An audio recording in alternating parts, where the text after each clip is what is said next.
Well, hello again, everybody. It's Magic Monday, and I hope everyone is wonderful and happy, and you had a beautiful weekend.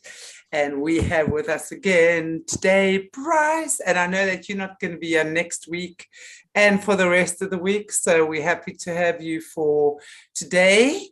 We'll have our final fix of you today for a week or so. But yay, and we are talking about the Voynich manuscript. What the heck is that? Well, that's the question I proposed to the whole audience. What the heck is this? Because as we talked about last week, the Devil's Letter. Now, I don't think that this manuscript is as possibly as sinister as the Devil's Letter, but the subject we're going to talk about when I get back in 2 weeks is another weird, interesting manuscript that might be sinister, but this one might not be. So let's just talk about it and let's see what you guys think, what the audience thinks, because y'all know me, I love my weird stories. And this one is very peculiar. So let's talk about this manuscript. Now, it got the name the Voynich manuscript over the person who held on to it the longest in our modern history. And so it carried his last name. With that being said, they think that this manuscript was carbon dated to the early 15th century, so the 1400s, possibly from the Italian Renaissance. And the Italian Renaissance was between the 15th and 16th century, as they tell us. Now, you guys know me, I'm very, very suspect of actual dates and the actual timeline of history. So this is just what we know based off what's been given to us. So we know that this manuscript has a lot to do with alchemy, even though we don't know what it says. So let's get into the manuscript itself and how it became known in our modern society. So on July 27th of 1960, a woman named Ethel Voynich passed away. Now, she lived in New York City at the time. She was very old. She was 96 years old. People might know Ethel. She was a writer who wrote the book, The Gadfly. And she was married to a man named Wilfrid Voynich. Now, she surpassed him in life by like 30 years. Now, women typically live longer than men. And you guys can find those funny memes where they show men like standing on ladders on one. This is why women live longer than men. But she surpassed him by like 30 years. Now, who is Wilfrid Voynich? Let's get into him a little bit. So he was born on the 31st of October in 1865, and he died on the 19th of March of 1930. Wilfrid Voynich was a Polish revolutionary. And because of his revolutionary tendencies, he ended up serving time in Siberia. And this is important because while he was in Siberia, he allegedly learned 18 different languages. Oh. Now, wow. you guys, Morné, do you speak 2 languages? Are you Afrikaans and English? Yeah. And you, Chantelle, are you both as well? Yeah. Okay, like you guys grew up with both the languages, right? Is that how you are fluent in both? Yeah. Yeah. So to be an older person, not older, but an adult, and to be in Siberia and to learn freaking 18 different languages, that shows to me he was a bit of a prodigy when it came to understanding language vibration. Absolutely. That's amazing. I wish I had that, because that is something I would love, is to be able to speak a multitude of languages. I know. I mean, listen, I do speak a good bit of Sanskrit because I have to, especially in my school in India. But the only other languages I'm fluent in is English and redneck. That's it. And sometimes the redneck is a little bit touch and go there. A little bit rusty redneck. Sometimes I have to be like, speak a little slower. So, but so after he ended up coming out of he escaped Siberia, basically. There's a whole story behind his escape, but we're not going to focus on that today because I want to talk about this manuscript. He ended up becoming a bibliophile, which is somebody who is obsessed with books. I'm obsessed with books. I love books. But the fact that, again, he speaks 18 different languages was very opportunistic in the sense that he ended up becoming a great lover of books. And then later in life, he ended up operating one of the largest rare book businesses in the world. I love rare book businesses. I love going into looking at old books. Well, in 1912, Wilfrid Voynich acquired a manuscript in Italy This was a manuscript that was dumped in a pile of boxes that had been held at a Jesuit school. Dun, dun, dun. The Jesuits are always involved in stuff. All right. And so it was like an estate sale from this old Jesuit priest named Kircher, which we're going to get into because he's going to play a part in the handover of this manuscript. So we ended up picking up this manuscript. Now, again, guys, this is a guy, again, who speaks 18 different languages. Now, when he looked through the manuscript, he realized that whatever language was being written in this manuscript was not legible. He did not recognize any of these words. And so he spent his whole life trying to decode the manuscript. Now, he hoped that in decoding this manuscript, he would find a buyer for it. He held on to this manuscript for 50 years. Now, when he passed away, they were living in New York City at this time. His wife, Ethel, put it in a safety deposit box. She put it in a safety deposit box. Bless her heart. She was probably like, this thing my husband obsessed over for years, just get it out of my sight. All right. I can see it now. All right. And so when she passed away, they did not have any children. And so she left everything of their estate to a woman named Anne Nill. And Anne Nill had actually lived with Ethel for the last 30 years of her life. People might say lesbianism. I don't know. I kind of see it as maybe she was kind of a nurse or an assistant to help her as she got older in her ages. So when she got to the bank vault to collect everything inside of the safety deposit box, this is when Anne Nill discovered this mysterious manuscript.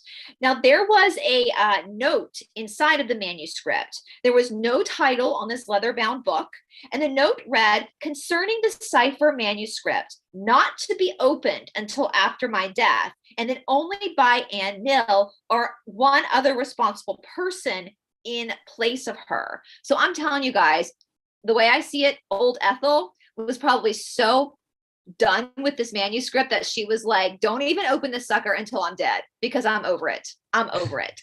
Now, inside the manuscript, there was page after page, again, of this unknown language. There were many paintings and sketches and items of plants that cannot be traced or identified on our Earth.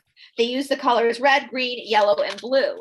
We're looking at the manuscript having about 240 pages, although many people think and speculate there might be about 30 pages missing. The text is written from left to right. And again, there's illustrations, diagrams, there's astrological symbols, there's dragons. There's also a way to fold out photos inside of the manuscript to see a bigger diagram. Even though the origins are unknown, scholars do believe that the characters of the letter are European. Now, okay, let's get back to after Anne Nill had this strange book. She ended up selling it to this random book owner who himself decided he was going to kind of follow in Voynich's footsteps and he was going to solve it, but he couldn't get a buyer for it. So in 1969, he donated the book to the manuscript to Yale University, where it has been located ever since.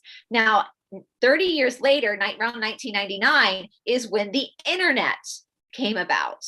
And then this is when the Voynich manuscript became known to us commoners, us little people, because people started putting it on the internet, trying to figure out what the hell this manuscript says.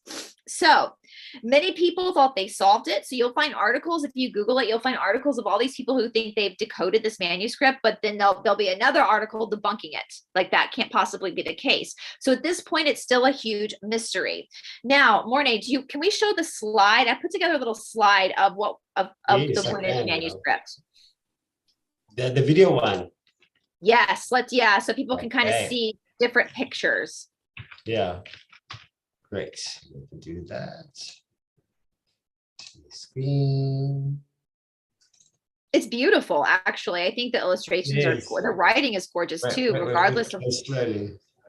Yeah, I see these women in the fruit or something. Now, the ladies in green, this is interesting. We're going to talk about this coming up because this is a very scandalous picture in a lot of ways. The naked ladies in green, very ritualistic in the way it looks. Yeah, it does. It is. This looks like an astrology chart, but it's not. Yeah. Well, there is So, some references to it. They think to astrology, and we're going to get to that actually at the end, because that goes for one of the theories of what this book is.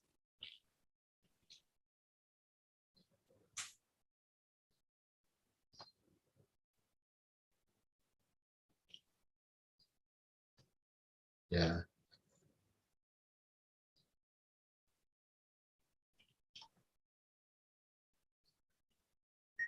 I mean, it's beautiful, but even some of the like a lot of the plants that are drawn here, a lot of people say these are not, at first glance, they look like they might be plant life on our planet, but for people who've studied this, they're like, these are not plants on our planet. Like, these are not recognizable plant life. So that's interesting, because again, we know that there's some alchemy to this. We know that this is possibly an alchemist book, which we're going to get. That's one of the theories as well, with who actually wrote this book. So, you know, all right, so let's get into so that's the book, guys. Now, even though no one knows what the manuscript says, the drawings have helped to people divide the book into sections. So we know that there's one section that's plants and herbs. There's cosmology, astrology, the naked women in the green water, which is really baffling people, is why there's like naked women in green water. And then there's more herbs at the end. Now, a lot of scholars believe that this is something called stenography. So stenography is the practice of concealing a message within a message. So coding. So we know that this practice of stenography or coding can go all the way back to ancient Egypt. And during the time of the Italian Renaissance, when they believe this book was created, there was a lot of espionage happening between the Italian states. They were constantly warring with each other over who would take power. And so a lot of people believed that this book was specifically written and coded during this time, during some sort of scuffle between these different Italian states during the Italian Renaissance. We know that Leonardo da Vinci, which we're going to get back to him, that he used stenography a lot in his creations, that he would mirror writing. And so this is definitely one theory that people are really working with, that this is a coded manuscript. Well, we know when we're looking at how we're tracking back this manuscript, in 1665, there was a letter that was written between a man named Marci, who was a Bohemian doctor and alchemist, to a Jesuit scholar, Kircher, which that was the estate. Kircher's estate was the estate that Voynich got the manuscript from in 1912. So this is going all the way back to the 1600s. And I think I sent a picture of Kircher and Marci. So this letter, this original letter where Marci was actually sending the manuscript to Kircher. Now, Bohemia would be kind of Austria, Hungary, that area. This was a huge, that's coming up. That's one of the theories. Now, Bohemia was run by the Habsburgs, which is one of those big bloodline families, which we're going to talk about. The emperor in charge during this time, he was a Habsburg. So this letter between Marci and Kircher was found inside the manuscript when Voynich collected it. And basically, in this letter, Marci is sending the book to be studied. He thought only the Jesuits could solve it. And he claimed that it was owned by Emperor Rudolph II, who again was a Habsburg Holy Roman Emperor. So we know the Habsburgs are part of our problem. So they're one of those families that's just part of the problem. And so Rudolph II, I've actually done, on my channel, did a whole breakdown on Emperor Rudolph II. He was quite he's got that Habsburg chin from inbreeding. He was quite a interesting character himself, kind of like Catherine de' Medici when we talked about her. He had his own little chamber of horrors. His son ended up being like a actual serial killer out in the open. It just, the Habsburgs are nothing but trouble. But in this, Marci claimed that it was owned by Rudolph II. Now, again, Marci, being an alchemist in the court of Prague, after his death, he died in 1612. It ended up in Marci's hands, where Marci could not figure it out. So he sent it off to the Jesuits to see what they could find. So we know that the manuscript goes from Bohemia to Italy and then to New York. So that's the only tracking we have of where this manuscript has gone through time. The only thing we don't know about Rudolph is how Rudolph actually got hold of this manuscript, or why he was so interested in having it. Now, at this point, there was speculation from Marci, this alchemist, the Bohemian alchemist, that a man named Roger Bacon was the author of this manuscript. So Roger Bacon lived from the years 1219 to 1292. So if Roger Bacon was the creator of the manuscript, then the manuscript is actually older than we think it is. All right. Roger Bacon was a medieval English philosopher. So again, this puts the manuscript now back up into the United Kingdom, a little bit further from Bohemian, if this is the case. He was a Franciscan friar, and he was thought to be a wizard. All right. He was constantly in conflict with the church, and he was arrested a lot. So sounds like a fun guy. So it sounds like our kind of guy. I know, right? He was constantly pissing off that church and getting arrested back in the 1200s. They called him, Shanti, you and I have been called witches. So he was right in that grouping with us. They're calling him a wizard. They're calling him all sorts of names.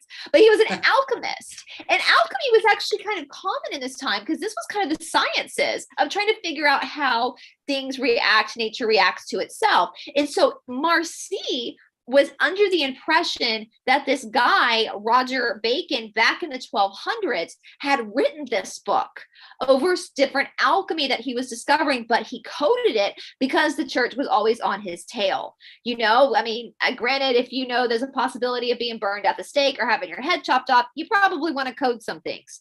So that was his impression. And so he's now handing it over to the Jesuits, to see if they can figure out what this coding means. What is this book saying? So, all right, let's see. And then when Marci, we know, got it from a guy named Barchus, who was also an alchemist, and he had left everything to Marci. So this book has literally been studied by some of the highest level, most educated people when it comes to alchemy, to coding.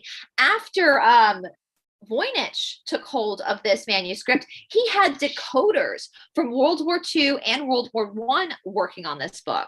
These are people who decoded stuff, major important stuff coming from, the enemy. I'm going to be careful about what I say, involving attacks and stuff. And they could not decode this. They scratched their heads and they could not decode it. So one theory that was going around for a very, very long time was that Voynich faked this, that this was all created by Voynich as a way to get himself popular, created the fake letters, all that kind of stuff. But when you carbon date and look at the pictures, there's no way he faked this. It is literally paper that is a few hundred years old at least. And so, no, this was not faked by him. These are the theories that are going around. One of the theories is that this is a light language. This is a language from off-worlders. Some people call it tongues. I don't know. I prefer calling it a light language. I've heard people speak light language before. And so some people believe that this manuscript was channeled from an off-worlder, or either brought to us from an off-worlder. And that would explain why perhaps there is botany. There are herbs and plants that perhaps are not familiar to us earthlings. They might be coming from a different plane of existence. That's one theory. Another theory is that this is actually a forgotten language, which could be the case. Hell, we didn't know about Tartaria until like a year ago. So there's so much about our history that's been completely changed and manipulated. So perhaps this is a forgotten language that was actually spoken on the earth at one time. Mm-hmm. All right. Now, again, we have Robert Bacon, could have possibly been the crazy wizard alchemist that may have written it. But one of my favorite theories is Leonardo da Vinci. And I'm going to say this because he has the exact same birthday as our lovely friend here, Morné. April 15th was his birthday. So that means that Da Vinci was an Aries. Okay, as Morné. I love my Aries. Y'all know I love my Aries. Now, if you look back at the women, the picture of the ladies with the big old boobs in the green water, there are 15 of them. And there's also a marking for the sign of Aries. And so a lot of scholars, and I think you showed the picture of the comparison between I think it's a different picture that has the 15 ladies. I don't know if I said it, but that's the comparison between Da Vinci's writing and the Voynich manuscript. Now, people believe that this notebook was a notebook that was owned by a very young Da Vinci, that this was one of his notebooks as a child, where he created his fantasy world of his art. And this language he created, I know children that will try to create their own languages. Now, something that's very interesting about the writing in this notebook too is that there's no mistakes. There's not one like scribble. It's all perfectly written. Now, we know that almost like it's superhuman, but in my opinion, Da Vinci was a bit of a savant. And as a young child, he would have, I think in order to be, Morné, you're an artist. Like in order to be able to create art, you have to be able to dip into your imagination. And back here in the United States, the Navajo tribe doesn't even have a word for imagination, because if it can be imagined, then it's probably already been created at some point. I believe that since I was a little boy. Before I even knew anything, I knew that when I get an idea, it comes from God. For me, it always came from God, because I saw movies. Even before there was even movies, really, because we didn't have TV really that much when we were small. When I saw stuff, I saw that before. It's like, I drew that before. Yeah. So I always believed that ideas, everything that you can imagine must be real in some form or another. It should be.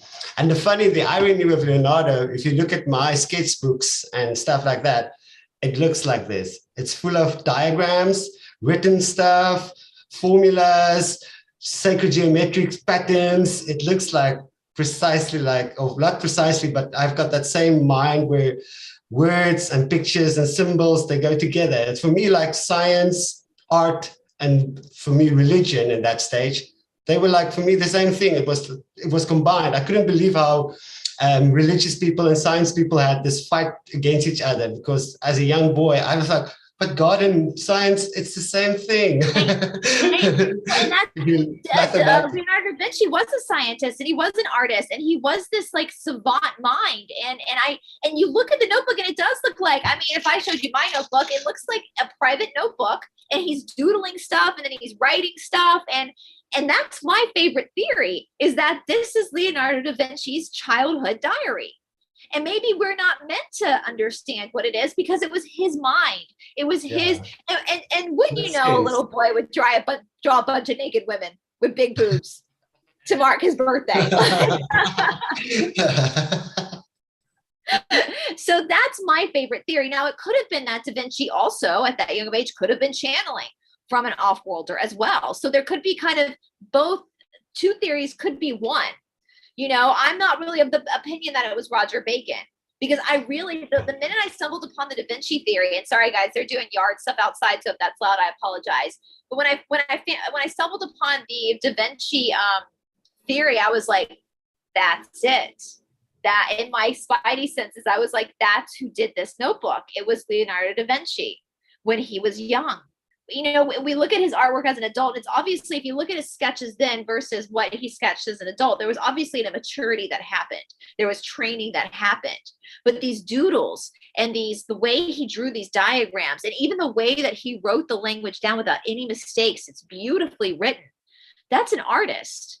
And back in those days, just so you guys know, Leonardo da Vinci lived from 1452 to 1519. So it would be in the placement that's been carbon dated for this book.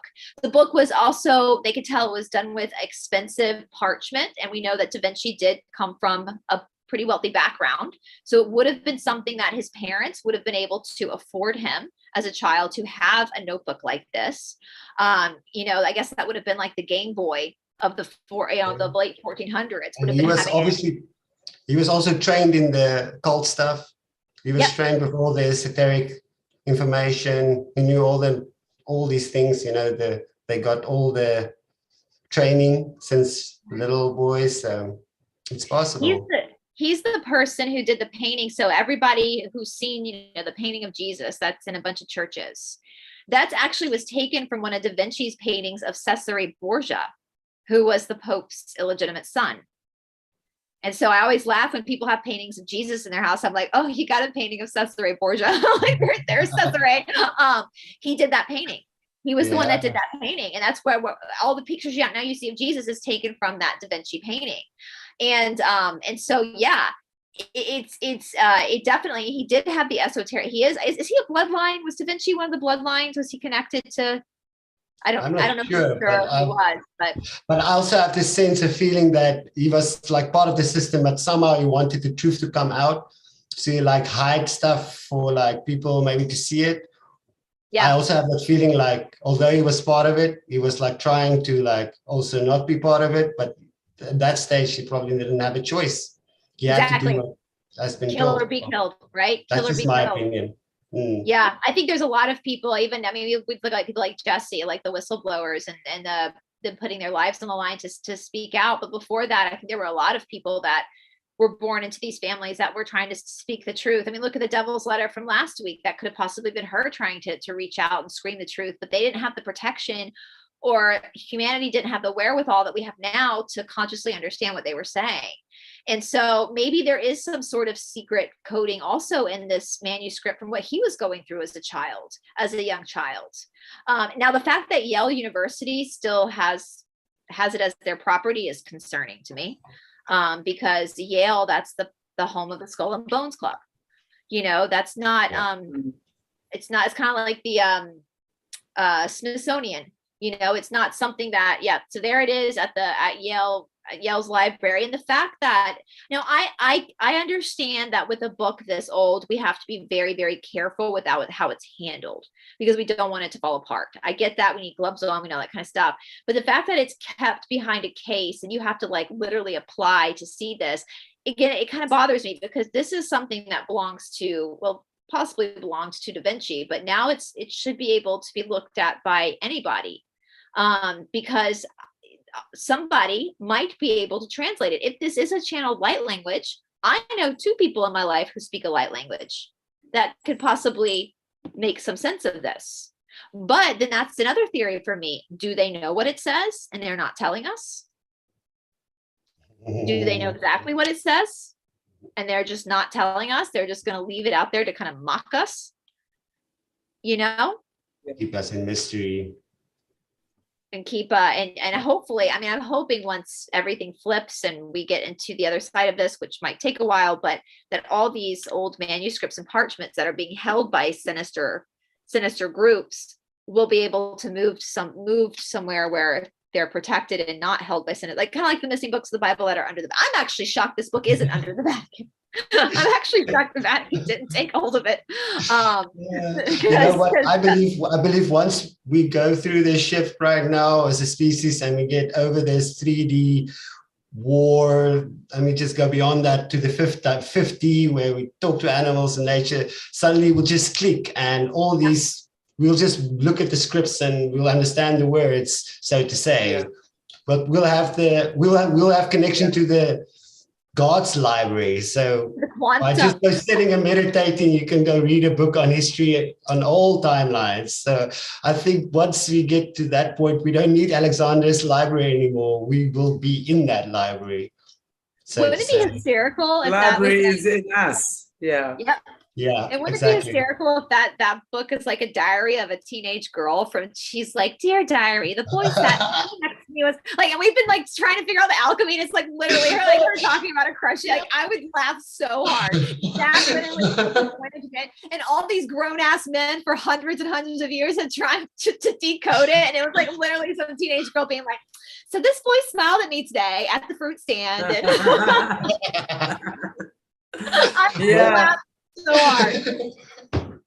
And what happens if these old people already knew that that's what's already in there, but they're keeping it there to Like, pay us money to see it, even though we know exactly. She's literally talking about the cute boy at the fruit stand. Well, if you look at the pictures of the new flowers and stuff, maybe it's a little girl that said, I met a new nature spirit today. And he was so cool. He had like this big flower eye and funny legs. They're like, oh no, people only know that because that's Mommy and the Daddy can't know because they get angry when I speak to my imaginary friends. So she like makes her own code of little animal nature plants that she's made.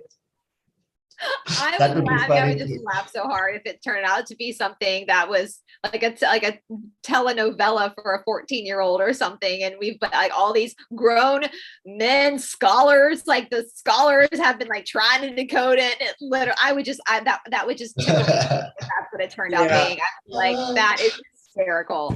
It's like that book, we read it, we were kids, like in like middle school, Are You There, God? It's Me, Margaret, where she literally just talks about getting boobs and like, like I would laugh if that was like what that was.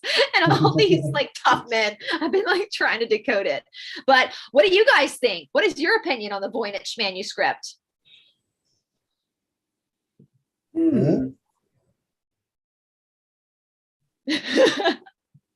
I must say, I'm still thinking about it.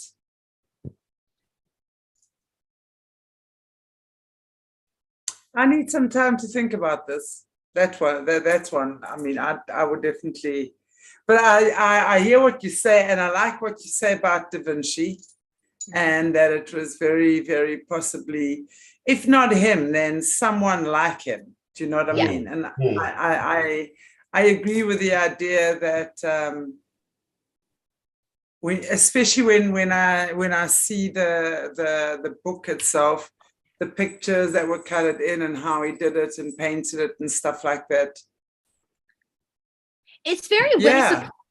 It's very, you can see it when that theory was presented when I was doing my research. I was like, oh, I can, like, that's why, because I was like, I can see that.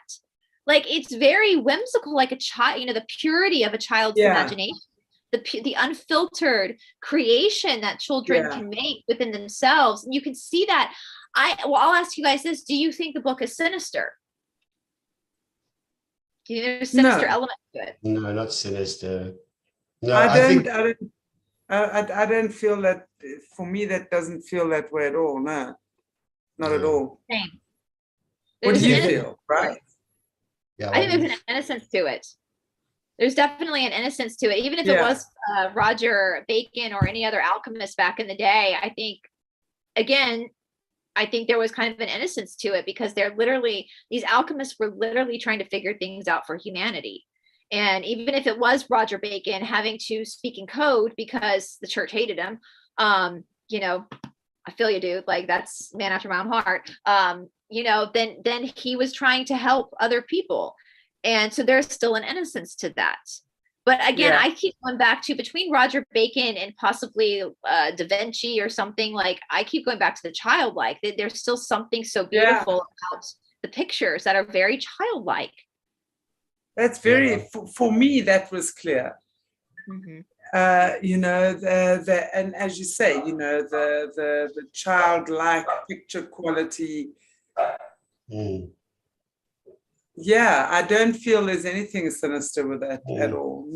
No. And a lot of people have talked about, again, that picture of the women in the green water as being like, oh, what is that? Is that a ritual? But my niece and nephew color pictures for me all the time.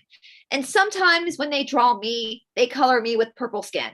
Like, that's just what kids do sometimes, So he drew the water green, like, big whoop. Maybe it wasn't anything ritualistic. It was just the childlike imagination of women swimming in a water, and he painted it green instead of blue, Because it's a swamp, it's in the forest. For me, I definitely feel like it's especially at that time, people were like burned and killed and books were destroyed and stuff like that. So I think it was a way of like communicating knowledge, wisdom, especially like it's a way of coding it and sharing it with other people without being prosecuted for what really is in it. I think maybe something like that, because at that stage, you had to speak in codes, you had to, and people's need to carry a story on or carry wisdom on is so, primal within us to carry our knowledge on to future generations. So that would be somebody who's inspired to like put stuff together and wisdom together and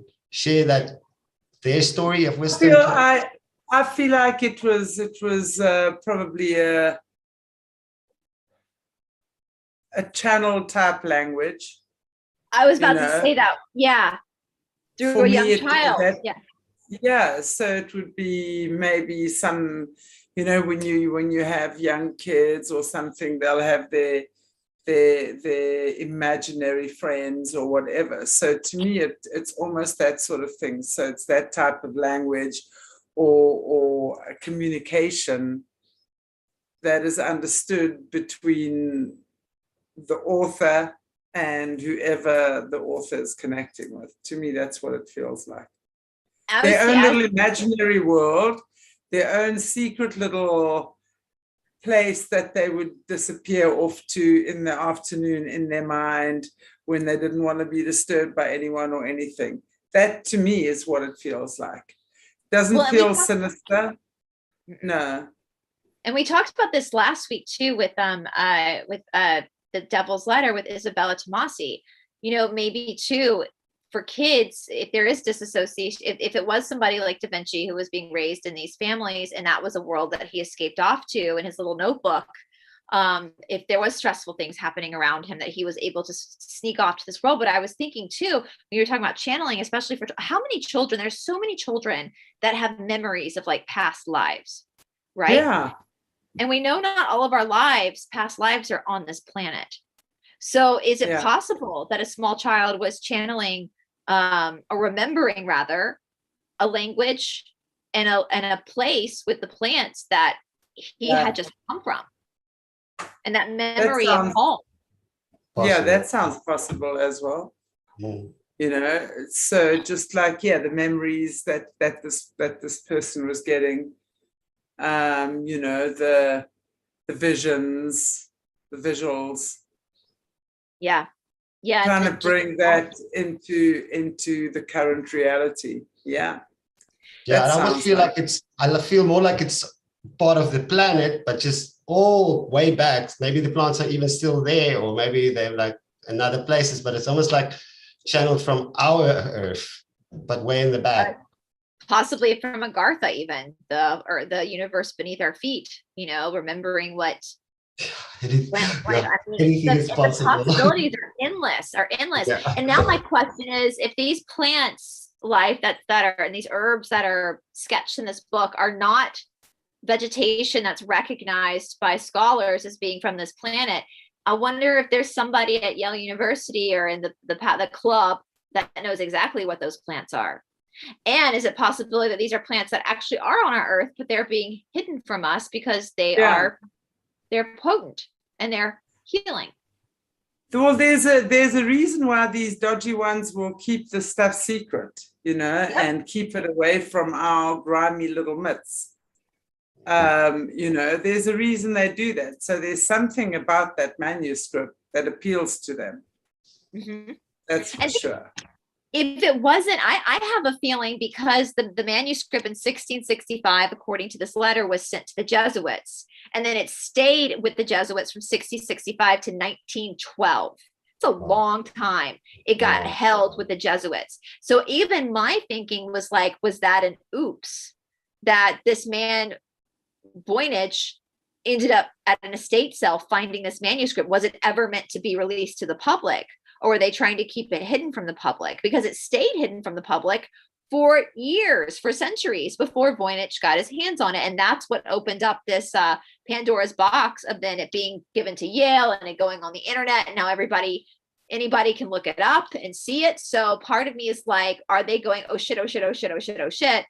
That was never, so we're just going to make sure it stays at Yale and keep it locked down and like debunk all these theories. And, is that a possibility too? I don't know, because as I said last week with the Devil's Letter, and when I get back, we're going to cover another manuscript. I'm sure there are tons of manuscripts just like this that we've never seen, that we've never laid eyes on, that have unknown languages and unknown vegetation. And there's a reason why we haven't seen them. And we don't know what they what they say and what they are, because that would give us too much information, and they don't want us to know stuff. So absolutely. Yeah. Absolutely. I fully agree with that. I think there's just so much stuff. I mean, we just got to look at the missing books of the Bible. We just got to look at so much information that the Vatican has not given us privy to, and if these guys, sorry, where did you say this is? In a museum in the UK? It's at Yale. It's Yale University here in America at their library. Yeah. So for them to be keeping that book, there's something in it for sure. Because again, guys, Yale is the Skull and Bones Club. That's where that all started. That's that, at this point, I actually look at these big universities, and I kind of like, we now know that there's no pride in these universities. There's no integrity. It's kind of like the Smithsonian.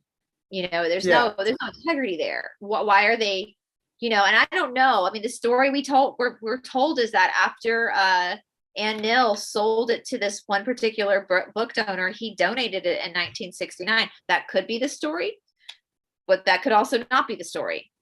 That's just what we have as far as how Yale University got their mitts on it, because we know that Voynich had it for the longest time. So who knows how Yale got a hold of it out of all these places. And of course, again, Skull and Bones Club, like all these dots connect, and they have it placed, locked up, combined. Combined. Locked away. You have to apply to actually look at it, to actually pull it out and look at it. So they're looking at your credentials to see who you are before you go and look at it. So what are they trying to hide? Why can't you just take a field trip of fifth graders there and let them? I'm sure, that's something. If you had a field trip of fifth graders, go look at that book. They might be able to tell you more about the book than these professionals might be able to tell you, because they still are tapped in. They could probably look at it and I know what that is. Yeah. They have that natural intuitive nature, don't they? Yeah. So it's like they will be seeing things there that the adult human brain has kind of like shut itself off to already. So that would definitely be interesting. Yeah, look, I feel like it's I don't feel like it's sinister. I feel like it's childlike for sure. And I think it might just be someone's spiritual connection with their invisible friend, and maybe words or dialogue that he understands or she understands perfectly well. Oh, yeah. Yeah, absolutely. Whoever wrote this knew exactly what they were saying. They knew exactly what they were saying in this book. Yeah. And you look at the paintings and the writing, and you get it kind of puts a smile on your face. It's very again whimsical and very fantasy like, but in a very innocent type of perspective. And so I just really do, that's kind of the theory I'm leaning more towards is, and they say Da Vinci because the writing of the unknown language does match a lot of his actual writing, but it could have been someone just like him, someone in the same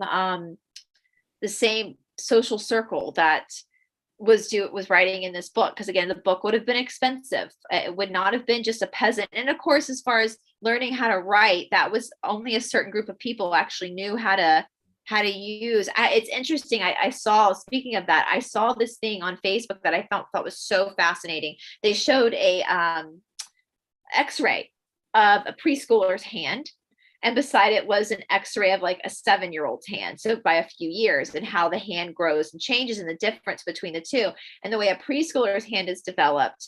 They need to be working with clay, working with Play-Doh, coloring, because that's when the hand is developing and learning how to actually get the mobility to then write. And that's why a lot of preschoolers, they have them play with their hands, is to get the hand mobility, to get the fingers strong enough to actually hold a pen. And so you think about someone like in the upper echelons of Italian Renaissance, again, back in this time, not every person knew how to read or write. That's just a new phenomenon where a lot of people are learning how to read and write. And so somebody like Da Vinci probably was molded to be able to use the quill, to use the pen, you know, because that was the society that he came from, not knowing that he was going to end up being a great artist, but to have that hand, you know, and to be a great artist like Da Vinci was, you look back at the way things are written, there's no mistakes.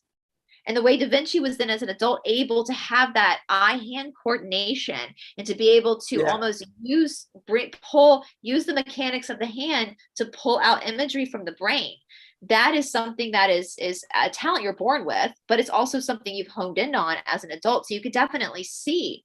I mean, even when I was a child growing up in the 80s and 90s, I don't know if they do this now for kids, we had to learn how to write in cursive. You know, we had to learn how to write in cursive, and we would be sent home workbooks where we would have to write sentences. Absolutely. And so who's to say that's not what was happening there? Is he was practicing writing things and then also doodling on the side. I doodled on the side of my notebooks as a kid. Exactly. All the time. All the time. Very interesting. Very interesting. Wow. Love it. Love to know what the viewers think about that as well. Exactly. What do you guys think? That would be an interesting one as well. Yeah. We're like the so let us know in the comments. We're on the case. Nice to. Yeah. So nice to. Carry on. When I get back from being out of town, we are going to study another manuscript that's a little bit darker again, has a little bit darker story to it. So this was a nice, and I would love to hear too from people, because if there's other manuscripts, now the Codex Gigas is what we're going to do next time, but if there are other manuscripts that you guys know of that are undecipherable, just let me know. Write in the comment section. I'll come check it and I'll do the deep dive, because this stuff fascinates me. Like, I don't mind having study time with this, because this is like mind blowing to me. I could research this stuff all day because it's so fascinating. Human beings are super fascinating. Yeah. So. I agree. Indeed, we are. Lovely. BRICE, so happy to have you with us again on Magic Monday. But you are out of here until 2 weeks from now. We're going to see you for 2 weeks again. Yes, I will be leaving Wednesday, so I will not be here for the solutions, and I'll be traveling back the next Wednesday. And so it will be the Monday after the 18th. What date is that? So the 25th. I will be back on the 25th. We look forward to seeing you then. Thank you so much. Absolutely love that. Fascinating. Always food for thought. Wonderful. Thank you.